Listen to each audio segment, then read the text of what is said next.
আমি জেলে যাওয়ার পর সূর্যকে গুনিয়ে গুনিয়ে 10 বার প্রদক্ষিণ করেছে পৃথিবী, আর আমি বারংবার সেই একই কথা বলেছি।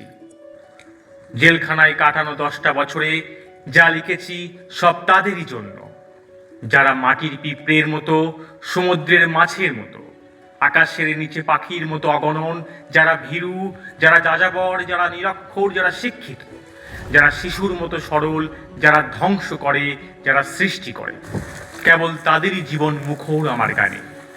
আর যা কিছু ধরো, আমার জেলখানায় কাটানো 10টি বছর ওসব তো কথার কথা। রাত্রির অন্ধকারে গ্রাম দেশে শুকনো পাতায় আমি জ্বালিয়েছিলাম আগুন। আমি স্পর্শ করেছি সেই আগুন নক্ষত্রের নিচে জ্বলা অগ্নিকুণ্ডের মতো। তুমি আমার প্রিয়তমা, তোমাকে আমি স্পর্শ করছি। আমি আছি মানুষের মাঝখানে, ভালোবাসি আমি মানুষকে, ভালোবাসি আন্দোলন, ভালোবাসি চিন্তা করতে। আমার সংগ্রামকে আমি ভালোবাসি, আমার সংগ্রামের অন্তঃস্থলে মানুষের সামনে তুমি অসীম। প্রিয়তমা আমার, আমি তোমাকে ভালোবাসি। হাতে যদি টাকা থাকে আমার জন্য কিনে পাঠিও একটি পাজামা। পায়ে আমার বাত ধরেছে।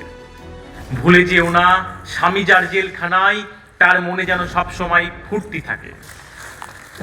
দ্রুত এসো আমার কাছে বলেছিলে, আনন্দ দাও আমাকে বলেছিলে, আমাকে ভালোবাসতে বলেছিলে, নিজেকে শেষ করে দিতে বলেছিলে।